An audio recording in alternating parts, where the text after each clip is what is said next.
안녕하세요. 북친의 서재입니다. 영화는 상품입니다. 기본 관객 수가 1,000만도 훌쩍 넘는 초대박 영화가 넘쳐나는 오늘의 현실에서 관객 수가 확보되지 않은 영화는 살아남기 힘듭니다. 특히 거대 배급사가 영화 판권을 쥐고 있는 자본주의의 현실에서 좋은 영화는 좋은 영화이기 이전에 잘 팔리는 영화여야 합니다. 그러한 점에서 홍상수의 영화는 흥미롭습니다. 홍상수 영화는 우선 극장에서 보는 것조차 쉽지 않습니다. 하지만 많은 사람들이 그의 영화를 기꺼이 찾아서 보고 그의 영화적 행보에 관심을 둡니다. 이제 홍상수 감독은 하나의 브랜드가 되었습니다. 이 영화는 제목 북촌 방향이 말해주듯 북촌이라는 공간에 대한 영화인가 싶지만 실상 북촌만의 정취가 풍기는 공간은 나오지 않습니다.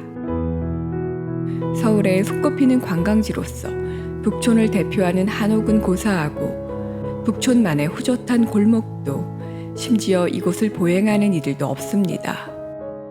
오직 이곳이 북촌이라고 선언하듯 이정표와 도로 표지판 그리고 다정이라는 식당과 소설이라는 술집의 간판만이 나옵니다.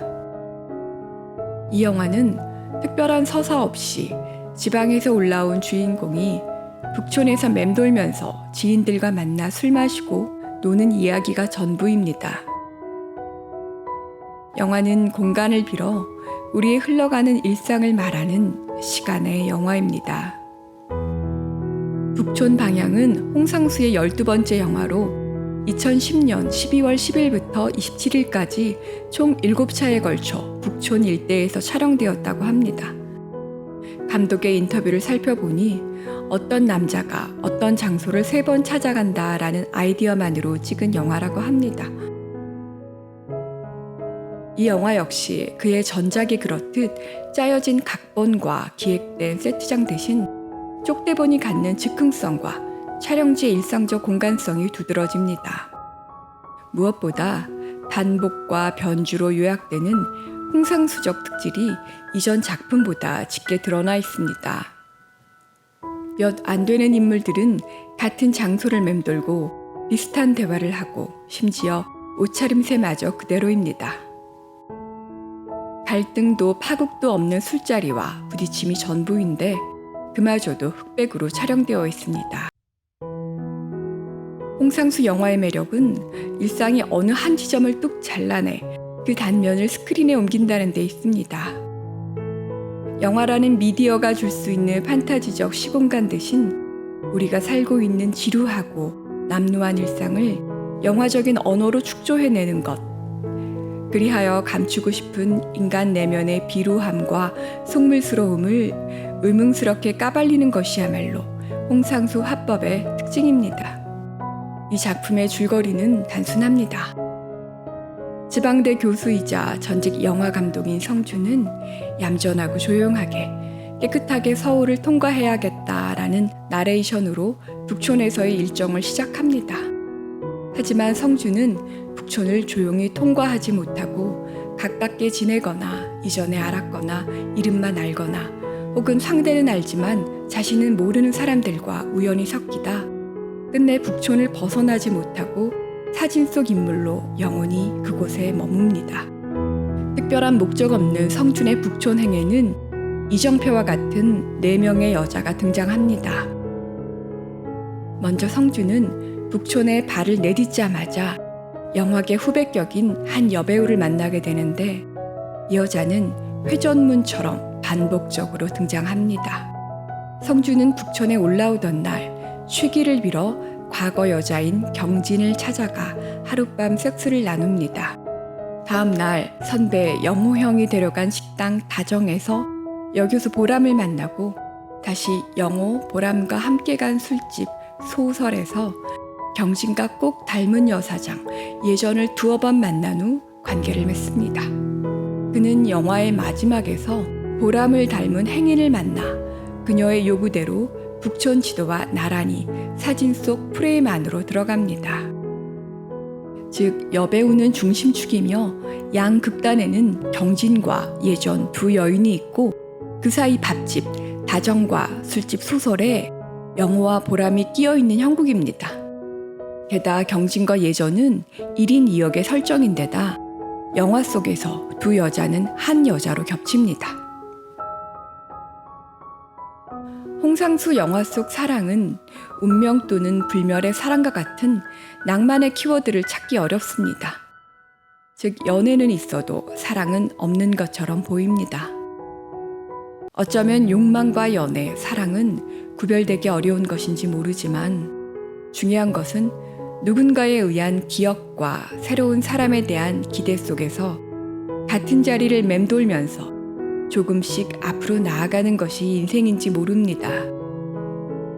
우리가 찾는 새로운 사랑의 대상은 과거 사랑했던 그 또는 그녀의 언저리에서 크게 벗어나지 않으며 지루한 일상을 반복하며 살아갑니다. 다른 것들이란 각 개인이 갖고 있는 기억뿐입니다. 이 기억들은 각자 처한 상황과 감정과 결부되면서 제 속 편한 대로 왜곡됩니다. 성준은 우연히 과거 감독 시절 자신이 캐스팅했던 배우와 술자리를 갖게 되는데 그 자리에서 벌어진 말싸움은 흥미롭습니다. 배우 중원은 다음 영화에서 자신이 캐스팅되지 못했던 상황과 관련해 성준을 자기만 아는 이기적인 사람으로 기억하고 이에 성준은 발끈 화를 냅니다. 무엇이 진실인지는 중요하지 않습니다. 각자 어떻게 기억하는지가 남을 뿐입니다. 그러한 점에서 성준이 술집 사장인 예전과 하룻밤을 보내고 난 후 남긴 3가지 당부 가운데 꼭 일기를 써라 라는 말은 의미심장합니다. 하루의 끝에 쓰는 자기 고백적 일기는 가장 1차원적인 윤리적 제어장치이기 때문입니다. 나아가 영화학과 교수 보람이 성준에게 하는 앞으로 지켜보겠다라는 말은 외부에서 제어하는 윤리적인 기준으로 볼 수 있습니다. 그것은 누군가의 관심과 기대로부터 제도와 법률의 구속에 이르기까지 다양하지만 결국 인간의 인간됨은 그러한 지켜봄의 시선 속에서 가능한 것이기 때문입니다. 이 영화를 찍은 후 홍상수는 작품에 대한 인터뷰에서 그렇게 감정이나 정보가 축적되어 가는 축이 있고 매일이 첫날처럼 보이는 축이 있다. 양측이 동시에 가고 왔다 갔다 한다. 이어지지도 따로 존재하지도 않는 느낌이 섞인다라고 했습니다. 그 양측을 보여주기 위해 홍상수는 시간과 공간의 경계를 지웠으며 동일한 것들을 변주시키며 앞으로 나아갔습니다. 우리가 일상에서 접하는 수많은 사람들과 그들과 함께 엮어가는 관계 속에서 어디까지가 우연이고 필연인지, 게다가 의도와 무심함의 경계는 무엇인지 구분하기 어렵습니다. 홍상수는 불확정성을 실존의 조건으로 살아내야 하는 인간 삶의 면면들을 보여주고자 한 것은 아닐까요?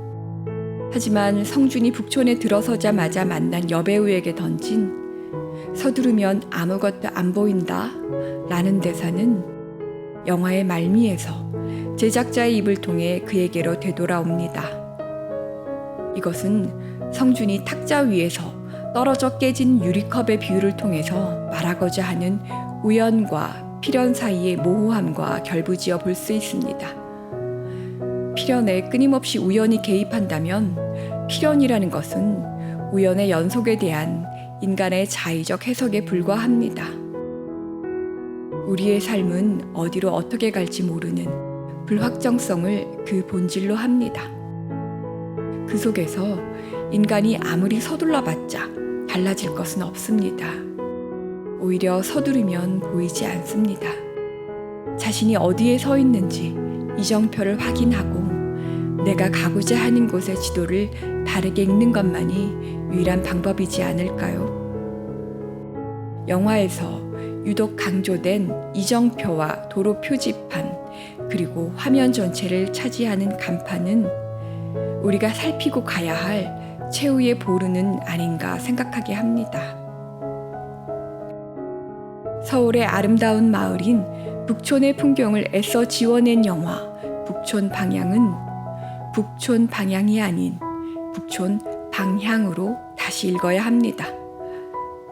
그리고 그 방향은 영화 속 주민으로 불쑥 잡아낸 거대한 인왕산 아래 펼쳐지는 우리네 삶의 방향입니다. 인간은 아무리 서두르고 날뛰어도 결국 거대한 자연 아래 어쩌지 못하고 사는 숙명적 존재들입니다. 우리는 열심히 앞으로 나아가는 듯 보이지만 결국 각자 삶의 회전문을 축으로 같은 곳을 맴도는 원형의 시간대에 매인 존재들이 아닐까요? 그렇다면 삶의 의미란 도달해서 가야 하는 마지막 지점에 있는 것이 아니라 순환하는 매일과 매 순간에 있을 것입니다.